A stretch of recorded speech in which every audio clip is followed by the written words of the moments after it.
প্রিয় দর্শক আপনাদের সকলকে আমি আমার ফেসবুকে পোস্ট করে জানিয়েছি যে ভিপি এবং জিএস ২ পদেই শিবিরের যে প্রার্থী তারা অ বিজয়ী হয়েছেন এবং এই বিষয়টি যিনি জানিয়েছেন তার কাছ থেকে প্রাপ্ত যে খবর সেটা আপনাদেরকে জানানোর চেষ্টা করব। আপনাদেরকে খুব আ সহজভাবে একটা বিষয় জানিয়ে নিই যে ভোট দেয়া শেষ হয়েছে কখন আপনারা জানেন। তখন থেকে এখন পর্যন্ত সাংবাদিকরা সবাই সেখানে দাঁড়িয়ে আছেন এবং তারা অপেক্ষা করছেন যে আ ভোট আ গণনা শেষে ফলাফল জানার জন্য। আপনাদের কি মনে হয় যে ঢাকা বিশ্ববিদ্যালয়ের মতো ছোট্ট একটা জায়গায় অল্প কিছু ভোটার নিয়ে একটা ভোট সম্পন্ন হওয়ার পরে সেই ভোট গণনা করতে, করতে এত রাত লাগার কথা কিনা? এখানে যে বিষয়গুলো হয়েছে সেটা হচ্ছে উম আ মানে গোয়েন্দা সংস্থার সাথে খেলা করে আমাদেরকে মজার বানরের খেলা দেখাচ্ছেন। তাদের দাবি হচ্ছে যে এখন যদি নাকি ফলটা ঘোষণা করা হয়, আমি যেমনটা জানিয়েছি যে ভিপি এবং জিএস ২ পদে শিবিরের প্রার্থী বিজয়ী হয়েছেন। এটা যদি প্রকাশ করা হয় সেক্ষেত্রে ছাত্রদলের পক্ষ থেকে তারা ঢাকা শহরের সব জায়গায় তাদের ঢাকা বিশ্ববিদ্যালয়ের আশপাশে বিভিন্ন জায়গায় তারা অবস্থান নিয়েছে এবং সেখানে বিশাল আ পরিমাণে তাদের নেতাকর্মীরা সেখানে আছেন। তারা বিশৃঙ্খলা করবেন এবং সেটা যদি করা হয় তাহলে ৩য় পক্ষ এখানে সুযোগ নেবেন। আরে বেটা এই গোয়েন্দা সংস্থা এখন উপরে যারা আছে, সবই তো ৩য় পক্ষ। আপনারা এখানে এসে এইসব এই হুজুরগিরি দেখাইতে এসে আমাদেরকে ভুলভাল বুঝায়েন না।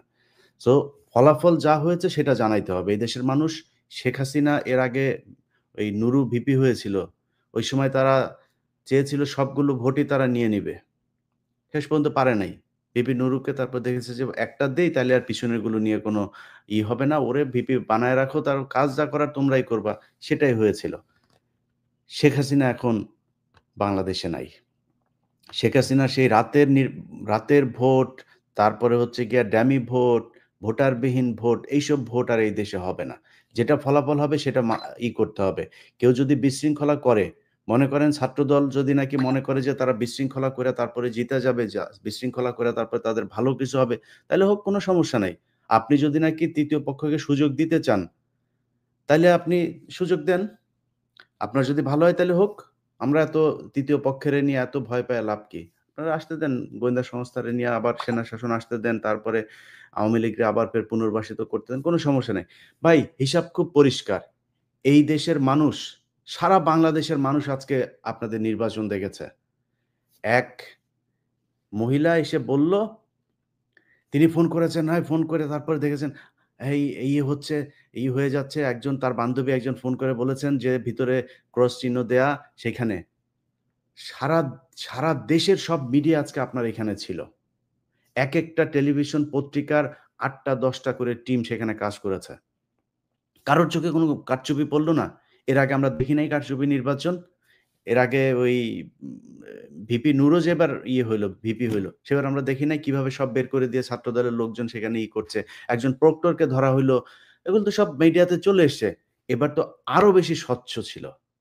এবার ধরার জন্য তো কোনো মানে এই সায়েন্স দরকার নাই। যে মানুষগুলো সেখানে ছিল, যে মিডিয়াগুলো ছিল সবাই ধরতে পারত।